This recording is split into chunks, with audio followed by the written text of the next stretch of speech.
este capítulo vamos a hablar de la calidad de la atención médica, la cultura de la calidad y la atención del paciente.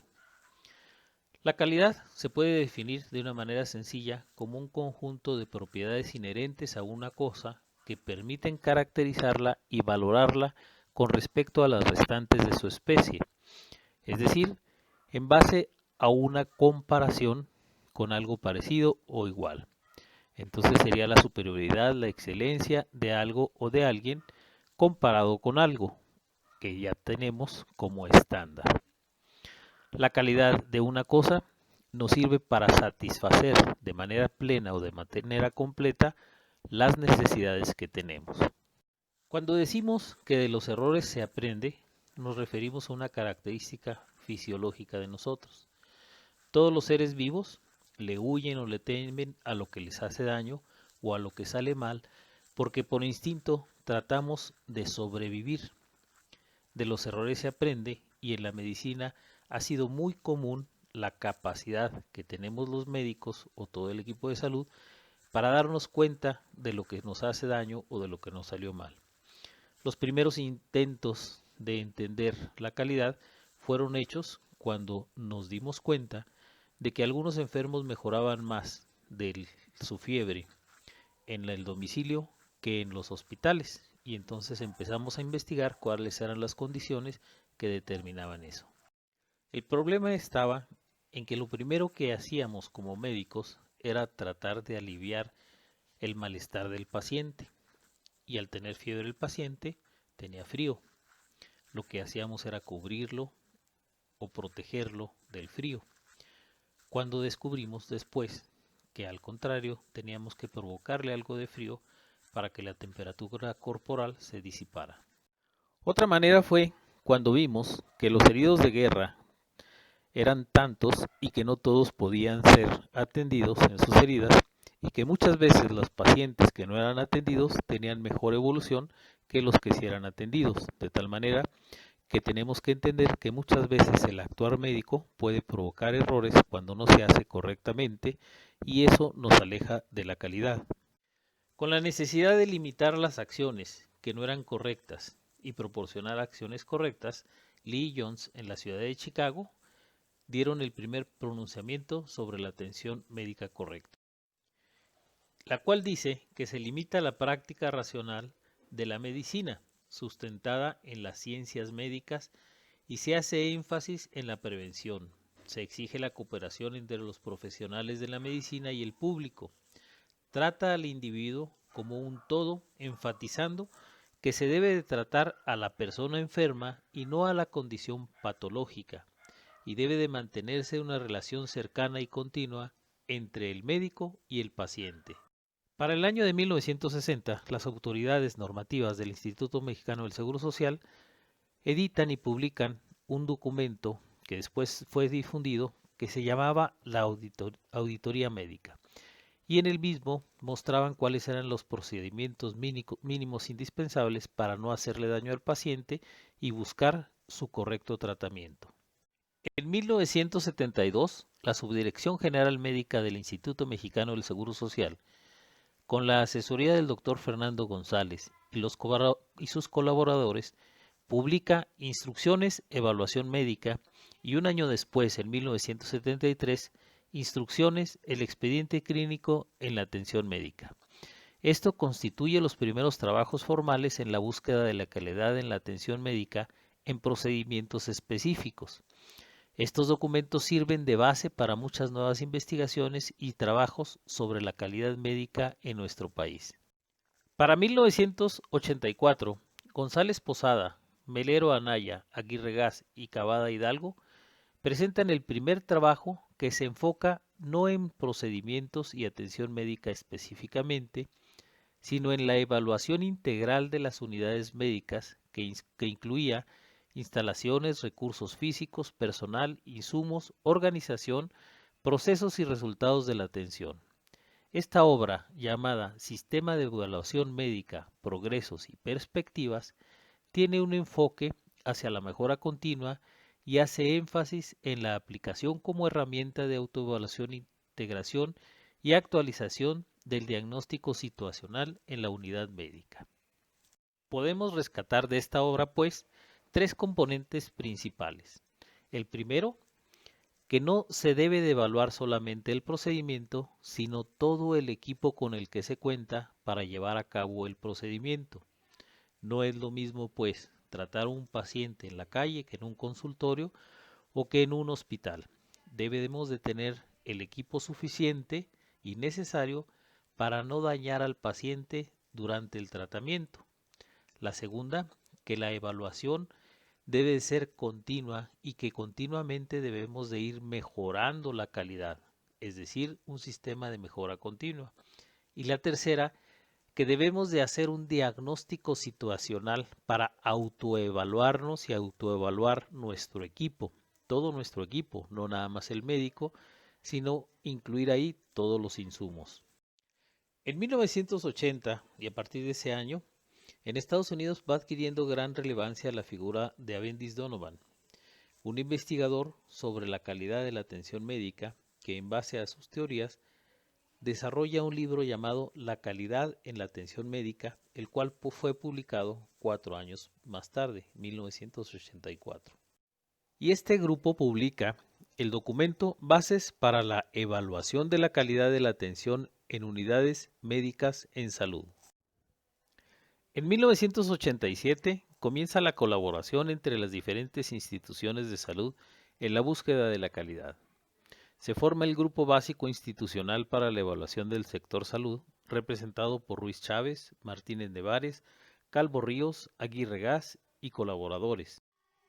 En 1990 el Instituto de Salud Pública en la ciudad de Cuernavaca, Morelos, trae como invitado a Avendis Donovan y se desarrollan las primeras jornadas académicas en México sobre la calidad de la atención médica y se conjuntan los trabajos que habían venido desarrollándose los grupos anteriores para determinar cuál es la directriz de la calidad en todas las instituciones de salud médica en México.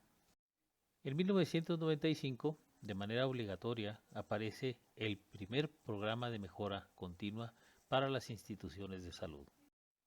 Y es para 1993 donde la SOMECASA, Sociedad Mexicana de Calidad de la Atención en Salud, publica las primeras pruebas piloto en la realización de certificaciones de unidades de salud. Y para 1999, el doctor Juan Ramón de la Fuente retoma los trabajos de calidad y de certificación e inicia con un programa nacional de certificación de hospitales, en donde no nada más se realiza una autoevaluación, sino que contrata organismos externos, empresas privadas, para que lleven a cabo la certificación de los mismos. En el 2001 y hasta el 2006, las riendas de los procesos de certificación en la salud pública los lleva el Consejo de Salubridad General, basado principalmente en la norma ISO, que nació en 1947. Dicha norma, creada en Europa y popularizada en aquel continente, tenía como base la estandarización de los procesos dentro de las industrias en la búsqueda de la calidad y la continuidad de la mejora o la mejora continua.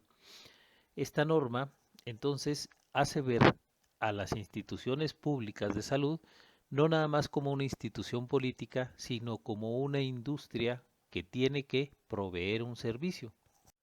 Y es así como se populariza a nivel internacional la condición de la acreditación continua, de la evaluación continua y de la búsqueda de la mejora continua, y nacen instituciones públicas y privadas que mantienen este proceso a nivel nacional y a nivel internacional.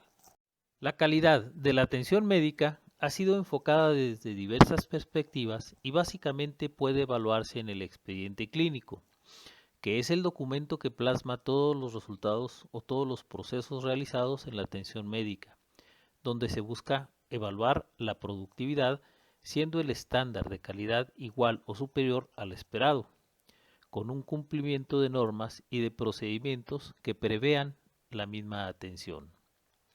Luego se evalúa la calidad como un concepto de calidad total, a través de la formalización de sistemas de trabajo, del diseño de procesos, para el logro de las metas, evaluando la integración de la estructura, el proceso y los resultados para así garantizar una atención de calidad.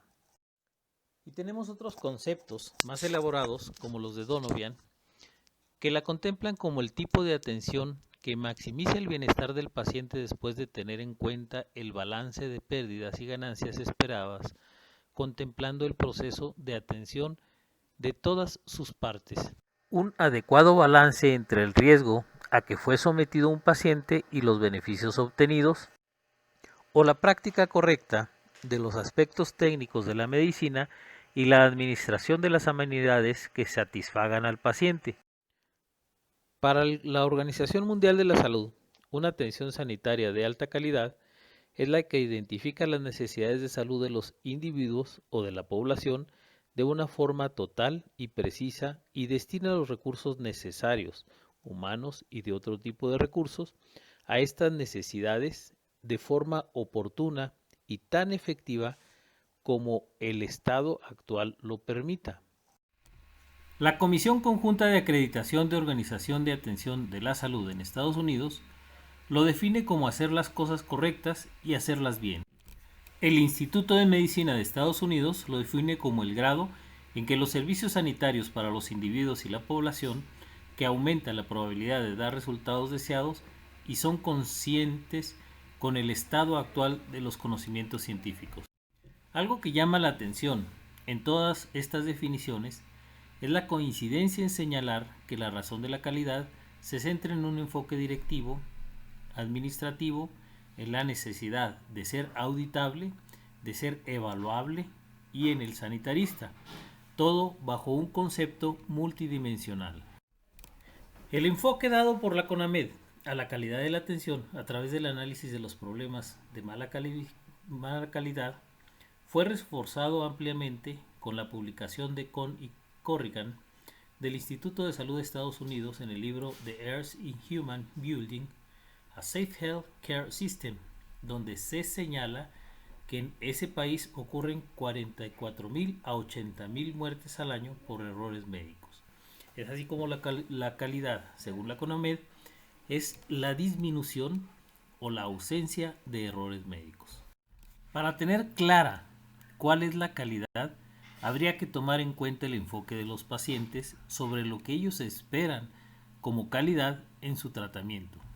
Primero sería recibir la atención a tiempo, ser atendido por médicos preparados y que le den buen trato, no tener complicaciones causadas por la misma atención recibida en el hospital, ser tratados con igualdad, respeto, dignidad y que los tomen en cuenta, que el tratamiento disminuya en la mayor cantidad posible nuestra enfermedad, que la gente que trabaja en el hospital sea amable y esté limpio, ventilado, iluminado y que tenga lo necesario y la atención no quede a medias, buena comida y que no le cobren más de lo justo. En base a las necesidades sentidas por los pacientes, pues, podemos observar que los conceptos incluyen 4 elementos relativos al proceso de atención y 2 relativos a los resultados esperados. El paciente espera que el proceso de atención se lleve a cabo con oportunidad para satisfacer sus necesidades de salud y en caso de urgencia sin tiempos de espera, retrasos, diferimientos o cancelaciones, sobre todo si ello implica el riesgo de que la enfermedad pueda progresar o complicarse. Se requiere que el personal sea competente, esté preparado, actualizado y utilice los procedimientos, medicamentos y equipo adecuados. Todo esto va a tener implicaciones académicas, pero también legales. En síntesis, es necesario otorgar atención médica al paciente con oportunidad, competencia profesional, seguridad y respeto a los principios éticos de la práctica, que le permitan satisfacer sus necesidades de salud y sus expectativas con costos razonables. Dentro de las implicaciones académicas y legales tenemos el título expedido por una institución educativa, lo cual reconoce la capacidad del médico, y la cédula profesional, que es expedida por una institución federal, la cual reconoce el permiso de aplicar dicho conocimiento. Además, el médico debe estar capacitado y actualizado mediante una formación continua. Para asegurar la calidad de la atención, la seguridad del paciente debe de estar garantizado en todas las áreas, en todos los hospitales. Debemos de estar preparados ante cualquier cambio que no sea previsto de manera regular, con planes de contingencia, equipos de seguridad que incluyan seguridad para los trabajadores de salud, así como para los pacientes, medidas de seguridad y un mantenimiento preventivo que garantice el buen funcionamiento de todas las partes, equipos y áreas de los hospitales. Y así como los pacientes y las instituciones mismas tienen necesidades para lograr una atención de calidad, también hay necesidades desde el punto de vista médico para lograr esa calidad.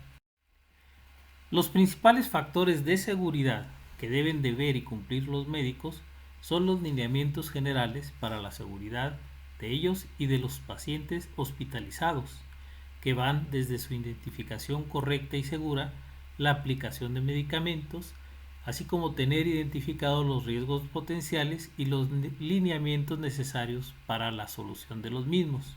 Es necesario tener una comunicación eficaz entre el mismo personal de salud, entre el personal de salud y los pacientes, entre el personal de salud y los familiares, lo cual debe de quedar registrado a través del expediente clínico, en donde además es necesario tener en cuenta el respeto a los principios éticos.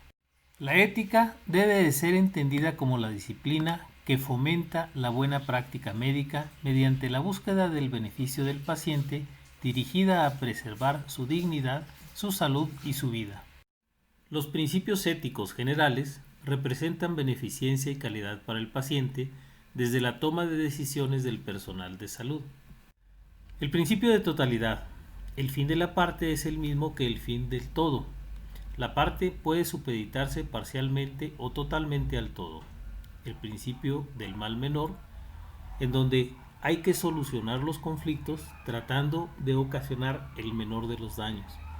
El principio de voluntario indirecto, en donde hay que tomar en cuenta el riesgo sobre el beneficio para no perjudicar nunca con ningún tratamiento a los pacientes. En el principio de beneficencia, las acciones van encaminadas a la búsqueda del bienestar del paciente y la sociedad mediante la atención médica con la no maleficencia implícita, teniendo como conceptos incorporados que todos los procesos buscan el beneficio, prevenir y evitar cualquier daño, el bienestar personal del paciente sobre el social y el científico, tener un especial cuidado en las personas más vulnerables, y todas las investigaciones deben de estar libres de riesgo para el investigador, los pacientes y la comunidad. El principio de equidad señala el otorgamiento al servicio del paciente conforme a sus necesidades, tomando en cuenta los siguientes aspectos. La equidad lleva implícita la ausencia de discriminación y la única discriminación admisible es la vulnerabilidad, entendiendo esto último como la priorización de la atención a quien más lo necesita. El principio de la autonomía se entiende como el derecho de los enfermos adultos en uso de sus facultades mentales para decidir lo que ha de hacerse con su persona con los siguientes preceptos: de acuerdo a sus intereses, consentimiento informado, elección de cambiar de médico y las decisiones tomadas por tutores o responsables en el caso de que el paciente no tenga la autonomía. El principio de la confidencialidad se refiere a la secrecía médica en relación a los datos del paciente y a su padecimiento. El uso exclusivo de la información es para fines terapéuticos. La dignidad se entiende como la capacidad de darle el valor justo a cada persona. El principio de respeto a la dignidad otorga la atención al paciente en consideración a los derechos humanos, libertades fundamentales su conciencia, su voluntad, sus principios, derechos y condiciones como enfermo, los cuales incluyen el respeto a los derechos humanos y libertades fundamentales, el derecho a ser tratado o recibir un trato como ser humano, el derecho a no dejar de recibir la atención de acuerdo a sus necesidades vitales, el derecho a recibir una atención resolutiva, que se evite la obstinación terapéutica y se procure una muerte sana cuando ésta sea inevitable en el ambiente familiar libre de angustia y de dolor. El principio de solidaridad es el compromiso del médico de compartir sus percepciones, conocimientos y experiencias con las personas que requieren de su servicio, enseñanza o apoyo profesional, y este incluye la solidaridad con los desprotegidos pobres, con colegas y sus dependientes económicos, maestros y alumnos, el compromiso de otorgar educación, capacitación y formación a nuevos médicos con alta calidad, compartir los beneficios de la investigación con personas que participan en esta y brindar apoyo profesional a colegas que lo requieran. El principio de honestidad debe entenderse como el valor del ser humano que le conduce a actuar y expresarse con apego a la verdad, a la ley, a las normas, a los principios éticos y morales y a la confianza depositada en él. Desempeñarse con veracidad, profesionalismo, integridad y transparencia. Corresponder a la confianza otorgada y cumplir los compromisos establecidos con el paciente, con sus superiores y con la institución. Otorgar atención médica de alta calidad únicamente en las especialidades acreditadas y requerir honorarios justos.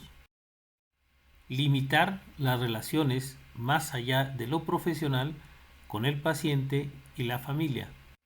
Evitar una medicina defensiva, dicotómica o ambigua.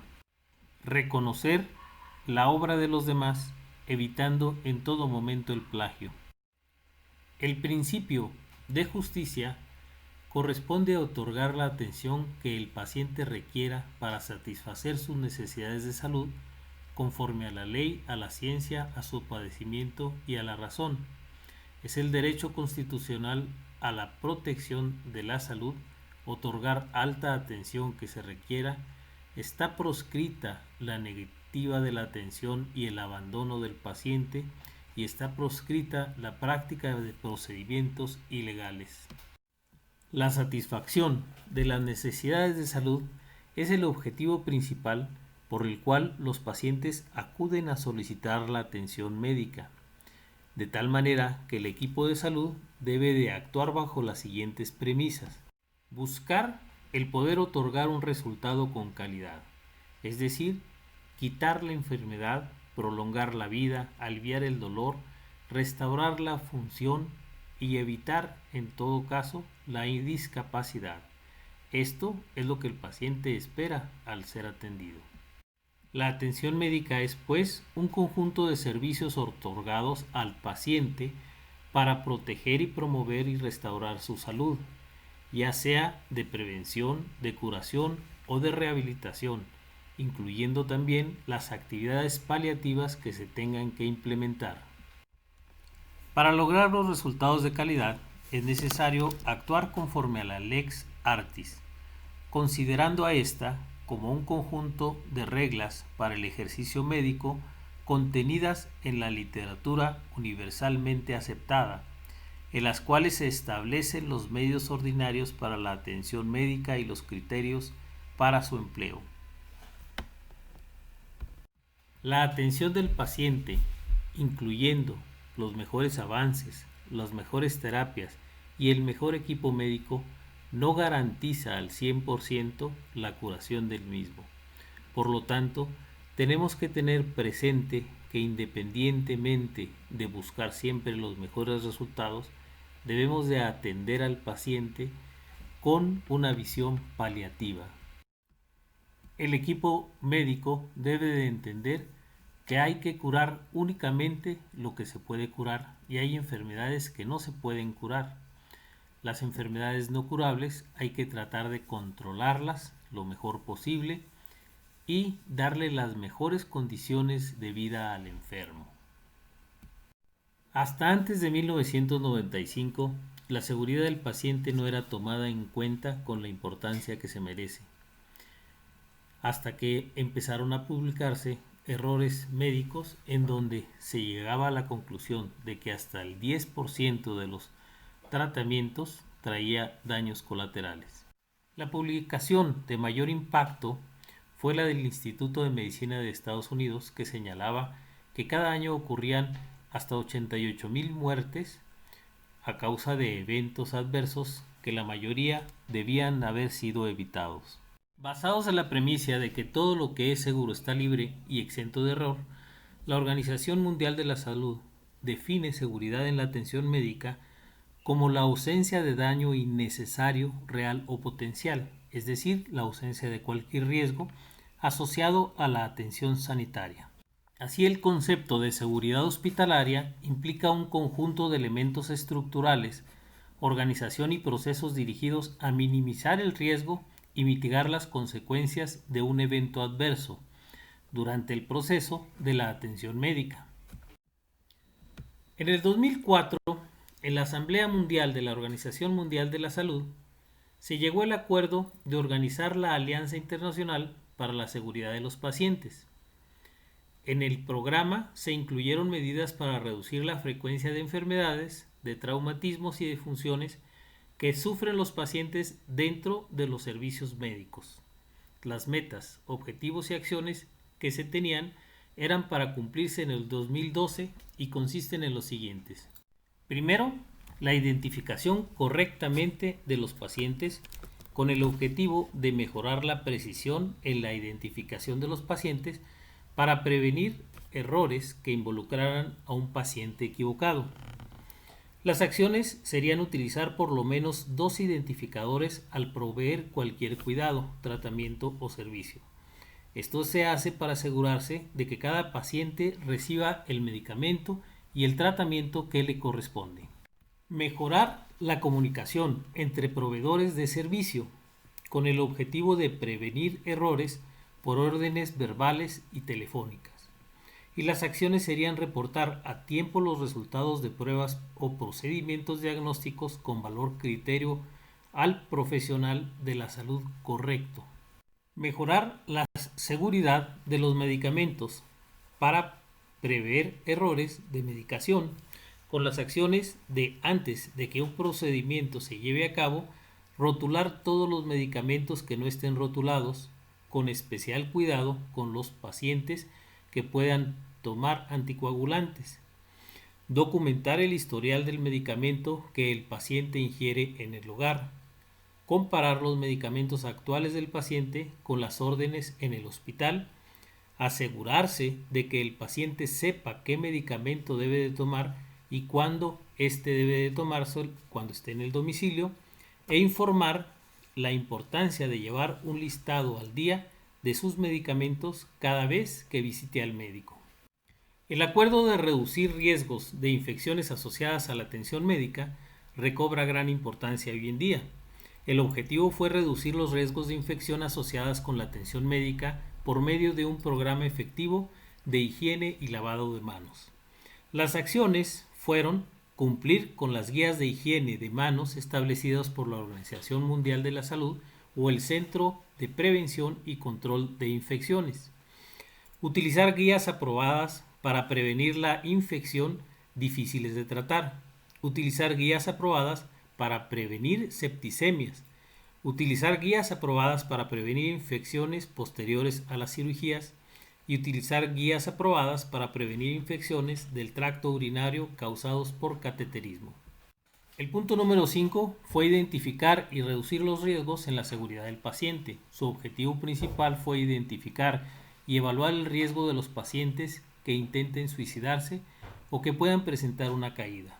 Y las acciones fueron estimar e identificar aquellos pacientes que estén en riesgo o han intentado suicidarse y estimar e identificar aquellos pacientes que estén en riesgo de sufrir una caída. La prevención de errores quirúrgicos con el objetivo de prevenir errores que involucren las cirugías en sitio o por procedimientos practicados a diferentes pacientes.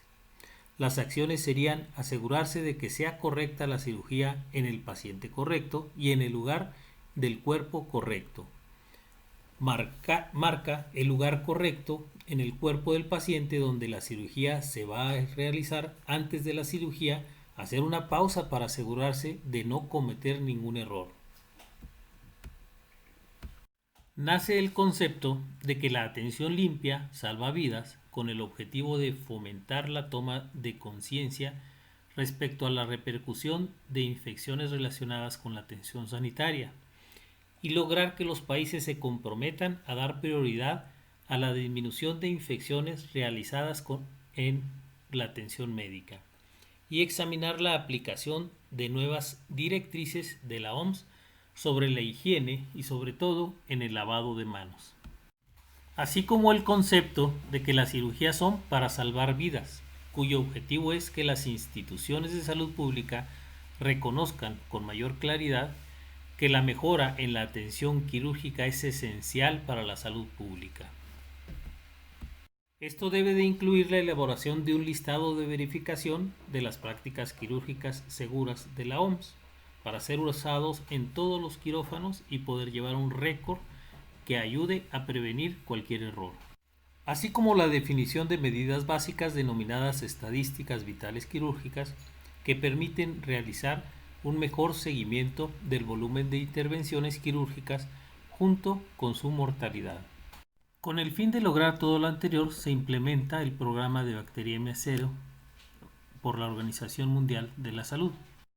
Dentro de sus objetivos destacan reducir drásticamente los episodios de bacterias asociadas con catéter, contribuir a reducir significativamente las infecciones intrahospitalarias en servicios clínicos a través de buenas prácticas médicas, promover la cultura organizacional orientada a la seguridad del paciente, promover prácticas de seguridad estandarizadas mediante el riesgo, aprendizaje y difusión de experiencias exitosas.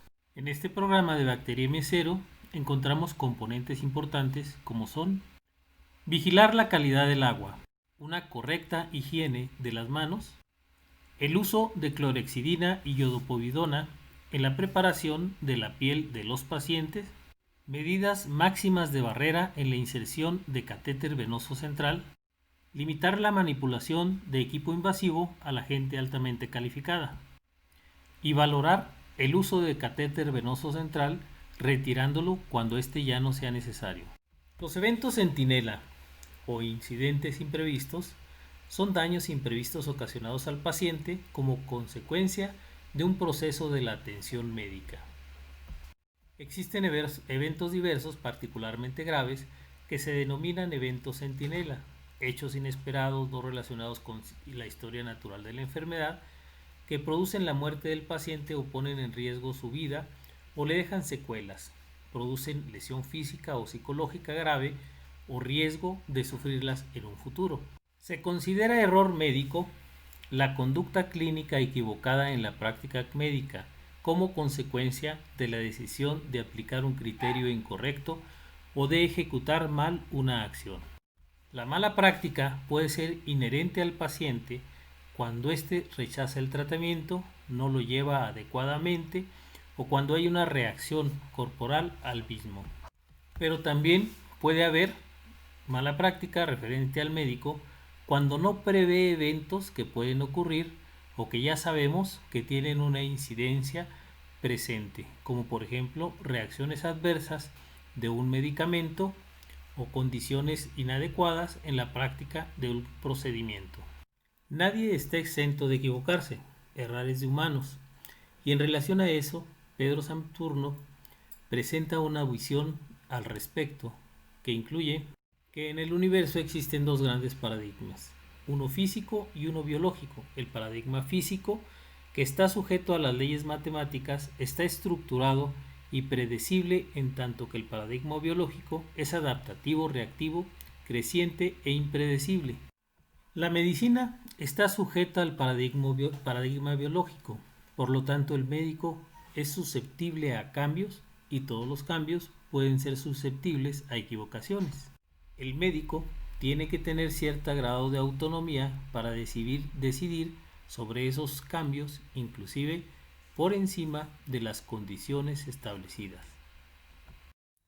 La mala práctica se realiza cuando a causa de la atención del médico existe un daño en el paciente. Cuando se excluye la responsabilidad del paciente, la causa debe de ser imputable al médico. Esto se produce básicamente cuando se actúa en contra de las reglas y de los procedimientos establecidos dentro de la práctica médica. Se considera, pues, una mala práctica cuando es la responsabilidad profesional derivada del ejercicio inadecuado o de la acción inadecuada del médico, que puede ser por incompetencia o por negligencia, y en consecuencia puede ocurrir por omisión, es decir, cuando no se realiza algo que era necesario, o por comisión, es decir, cuando se realiza algo diferente o que no era necesario. El daño ocasionado al paciente en relación a la mala práctica se clasifica de acuerdo a si está presente o si está ausente. Su temporalidad puede ser limitada o puede ser permanente, y su letalidad. Y en relación a la capacidad de imputar el daño al médico y la magnitud del mismo daño, puede definirse a la responsabilidad profesional como la obligación de reparar y satisfacer por sí o por otro la consecuencia de un acto médico, de una culpa o de otra causa legal, pudiendo ser de tipo civil, penal o administrativo.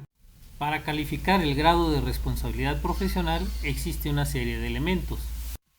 Como elementos constitutivos de la responsabilidad se tienen cuando había la obligación de realizar una conducta diferente a la que se realizó, se omitió realizar una conducta que era obligatorio realizarla, no se acreditaron los conocimientos y las habilidades requeridas por falta de preparación o falta de previsión del resultado. Un factor agravante es el que vuelve más grave el delito. Entre esos factores se puede encontrar la falta del título o de cédula, de diploma de especialidad o de certificación, o evidencias para la toma de decisiones, o falta de riesgos en el expediente clínico. El riesgo es un factor que puede ocurrir en cualquier terapia o en cualquier tratamiento. Sin embargo, el médico debe de conocer cuál es el riesgo de los tratamientos, de las terapias o de las intervenciones, y debe de hacérselo saber al paciente o a los familiares en el caso de que éste no tenga autonomía legal. Cuando uno le indica el riesgo al paciente o a los familiares y el riesgo ocurre, uno se libera de las implicaciones. Para que quede bien especificado el riesgo, debe de quedar plasmado en el expediente clínico. Y además de quedar plasmado en el expediente clínico que le informamos al paciente, cuando el riesgo es suficientemente alto, el paciente debe de firmar un consentimiento para poder aceptar el procedimiento al cual se va a someter. El atenuante es un factor que disminuye la culpa de la acción. Como atenuantes podemos encontrar que se cuente con una certificación vigente, estar incorporado en un programa de actualización continua, haber contado con las evidencias requeridas para llevar a cabo el tratamiento, haber realizado riesgos completos que justifiquen la decisión, y evitar estudios innecesarios o injustificados. Los factores excluyentes son aquellos que eliminan por completo la responsabilidad del médico. Entre ellos tenemos cuando el daño es atribuible a la propia enfermedad, y generalmente va a ocurrir cuando el daño es previsible, donde el paciente asume su corresponsabilidad de no haber llevado a cabo las acciones necesarias. Esto puede quedar plasmado en el expediente cuando uno le indica al paciente lo que debe hacer y el paciente no lo hace y lo asume. Cuando el daño es ocasionado por falta de respuesta a un tratamiento, pero se puede corroborar que se le dio el tratamiento. Cuando el paciente no atiende a las indicaciones, aquí también es muy importante que quede plasmado en el expediente clínico lo que se le indicó al paciente. Cuando el daño es consecuente a la gravedad, muchas enfermedades llegan en un estado tan avanzado que es ineludible que aparezca un daño. O cuando el daño es consecuente a la institución por falta de insumos o falta de equipo que no puede controlar en el momento del tratamiento el médico. Así entonces tendremos elementos que se pueden imputar a la institución.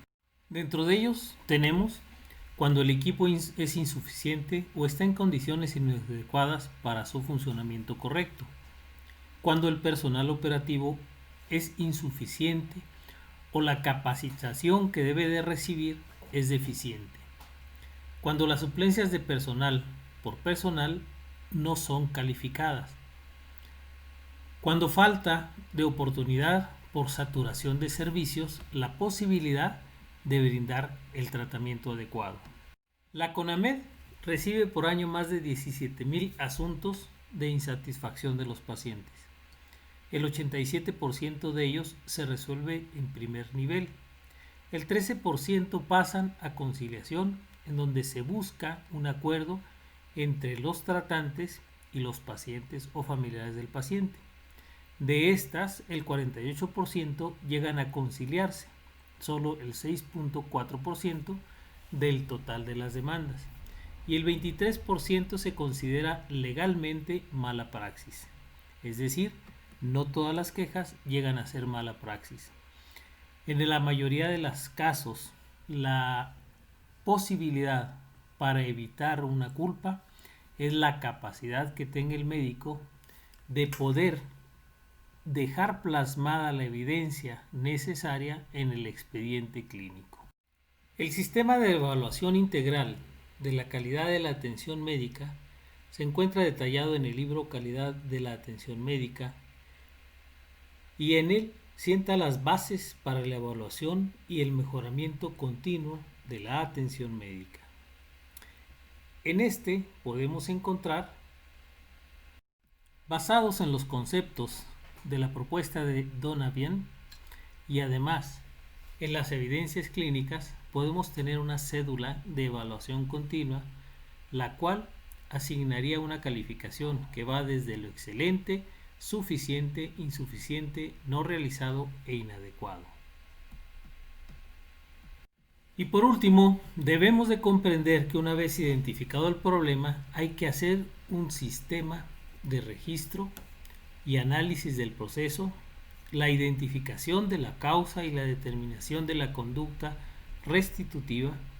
Hay que proporcionar asesoría a los pacientes o a los familiares si esto se requiere. Hay que establecer compromisos de tratamiento con el paciente y los familiares y hay que verificar el cumplimiento de los acuerdos o compromisos que se llevaron con el paciente o los familiares. Hay que tomar en cuenta con seriedad y respeto al expediente clínico, en virtud de que si hacemos todo lo necesario pero no lo plasmamos en el expediente clínico, toda la culpabilidad recaería sobre nosotros.